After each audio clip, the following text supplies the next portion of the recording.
Subscribe करें हमारे YouTube channel को और बेल आइकन को प्रेस करें हमारे लेटेस्ट वीडियोस को देखने के लिए।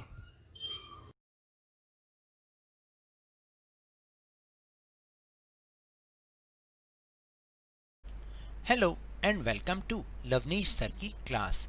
This is Shiksha Nideshalaya Rashtriya Rajdhani Kshetra Delhi's worksheet number 65 and it is only for class 10 students. It has taken from the subject social science, political science, and we will revise the chapter political parties in this worksheet. So as you all know, हमारा 10th का course अब ख़त्म ही हो चुका है। अब हम पीछे जो हमने लेसन्स को रीड कर लिया है, रीड आउट कर लिया है, हम अब उसकी रिवीजन कर रहे हैं। तो इसी के तहत अब हम पॉलिटिकल पार्टीज लेसन को रिवाइज करेंगे और इसमें भी आज हम 1 मार्कर क्वेश्चन आंसर्स को डिस्कस करेंगे। So now let's start and understand with me. So the question number 1 is, at what level in India elections are fought generally without political parties? देखिए, आपको ये बताना है कि किस लेवल पर। आपको ये तो पता है 3 लेवल्स पर गवर्नमेंट इस समय फंक्शन करती है, एक सेंट्रल लेवल, एक स्टेट लेवल और एक लोकल लेवल। तो जो सेंट्रल लेवल होता है और स्टेट लेवल होता है, जैसे लोकसभा लेवल और राज्यसभा एंड असेंबली लेवल, इन सब में हमेशा पार्टीज़ कंटेस्ट करती हैं। आपने देखा होगा मेनली पार्टीज़ कंटेस्ट करती हैं, लेकिन पंचायत वाले लेवल पर एक सिंगल पर्सन इंडिविजुअल फाइट करता है और वही अपने वार्ड से इलेक्ट होता है। तो answer is 4th at panchayat level. Now the question number 2, filling the blanks. Dash is the election symbol of the Bharatiya Janata party. तो भारतीय जनता पार्टी का इलेक्शन सिंबल कौन सा है? Yes, of course, lotus. Lotus is the election symbol of भारतीय Janata party. Now the question number 3, rewrite the statement after correcting the underline phrase. आपको एक phrase दे रखा है अंडरलाइन, वो इनकरेक्ट है, आपको उसको करेक्ट करना है और फिर दोबारा से पूरे के पूरे सेंटेंस को रीराइट करना है, स्टेटमेंट को। तो here is written, cycle is the election symbol of nationalist Congress party. क्या ऐसा है?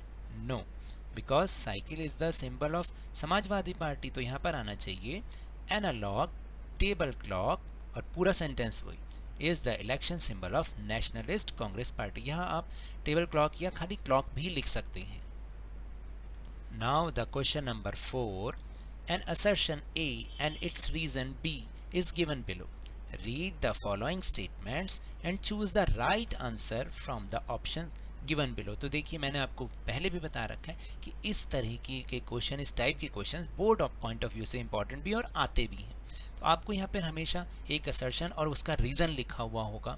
आपको उसको पढ़ के 4 ऑप्शंस हैं कि दोनों ही करेक्ट हैं और दोनों की एक्सप्लेनेशन भी एक दूसरे से मैच होती है। यस, एक ऑप्शन दोनों करेक्ट हैं, लेकिन जो पहले वाले का रीज़न है वो सही नहीं है, वो एक्सप्लेनेशन सही नहीं है। जो थर्ड ऑप्शन होती है वो होती है कि असर्शन तो सही है लेकिन रीज़न रॉन्ग है, और फोर्थ ऑप्शन होती है कि रीज़न सही है लेकिन असर्शन ही रॉन्ग है। तो let's try assertion A, lack of meaningful choice is a threat for democracy. इसका मतलब है कि मीनिंगफुल चॉइस की कमी होना लोकतंत्र के लिए खतरा है। यस, अगर आपके पास कोई चॉइस ही नहीं है तो आप ऑप्ट किसको करोगे, इलेक्ट किसको करोगे? ठीक है, लेकिन इसका रीज़न क्या दे रखा है? Dynastic succession promotes the lack of meaningful choices. तो देखिए जो इसका रीज़न दे रखा है वो ये बता रखा है कि जो डायनेस्टिक सक्सेशन होता है यानी वंशवाद जो होता है वो लैक ऑफ मीनिंगफुल चॉइस को और बढ़ावा देता है, यानी वो मीनिंगफुल चॉइसेस की कमी को बढ़ावा देता है। तो ऐसा एवरी कंडीशन में नहीं है, क्योंकि देखिए कई बार तो ऐसा होता है, ठीक है, कि वो अपने ही फैमिली वालों को जो है मौका दे रहे हैं, चॉइस दे रहे हैं, उसकी ऑप्शन दे रहे हैं, लेकिन क्योंकि इससे तो फिर लोगों को दूसरी ऑप्शन मिलेगी ही नहीं, कोई और व्यक्ति आगे ही नहीं आ पाएगा। लेकिन हमेशा ऐसे नहीं होता, कई बार ऐसा भी होता है कि जो नेक्स्ट जनरेशन के लोग हैं वो पहली वाली जनरेशन से ज़्यादा अच्छे होते हैं, ज़्यादा मीनिंगफुल चॉइस भी बन सकते हैं। तो मेरे हिसाब से जो सेकंड वन है कि both A and R is correct, जो लिखा है वो सही है, लेकिन जो असर्शन है उसका रीज़न जो है वो सही नहीं है। R is not the correct explanation of A. तो I think B is right answer. Now the question number 5, ऐसे क्वेश्चन भी आपको बोर्ड एग्जाम में आएंगे ही आएंगे। Explain the cartoon in your own words. यहाँ पर एक कार्टून दे रखा है जिसमें वन पार्टी कंट्री, और यहाँ पर आप देखेंगे ना अमेरिका के बारे में ही दे रखा है, और आपने देखा कि यहाँ जो व्यक्ति है उसकी जेब में ही सारे सीनेट, हाउस, प्रेसिडेंसी, कोर्ट और सब उसकी जेब में है। इसका मतलब क्या हुआ कि वन पार्टी सिस्टम के बारे में बता रखा है। तो यहाँ पर इसकी एक्सप्लेनेशन कैसे होगी? अब सिंगल पार्टी, आपने यहाँ पर लिखना है अ सिंगल पार्टी सिस्टम या वन पार्टी सिस्टम आ जाएगा।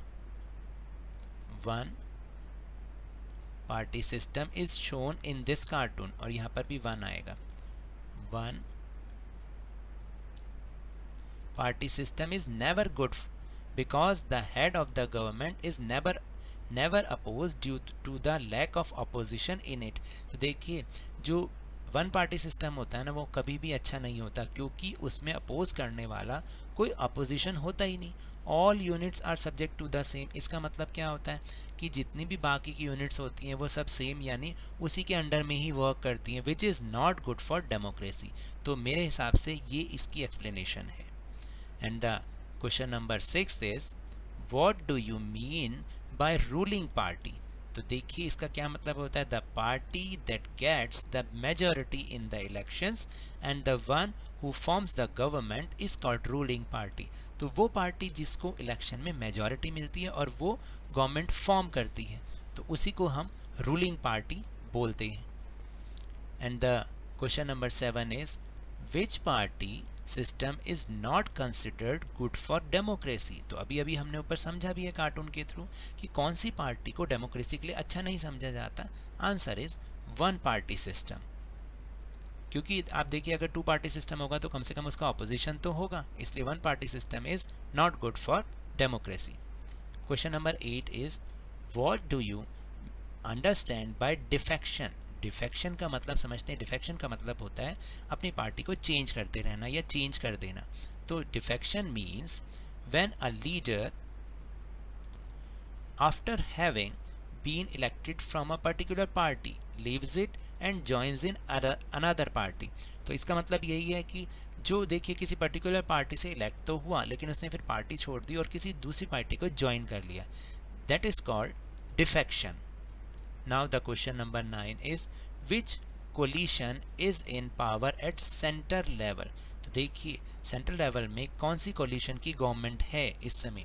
तो आपको मैं बता दूं there are only 2 alliances are there in our country।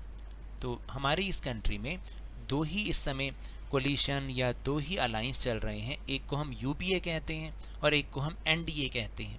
UPA means United progressive alliance and the another one is national democratic alliance. तो जो नेशनल डेमोक्रेटिक अलायंस है वो BJP and his alliance parties, और जो यूपीए है उसमें Congress main है और बाकी उसके अलायंस पार्टीज़ हैं। तो इस समय जो है वो एनडीए की गवर्नमेंट है। Now the last question is which party is in the power in Delhi at present. ये तो सबको पता है, आम आदमी पार्टी।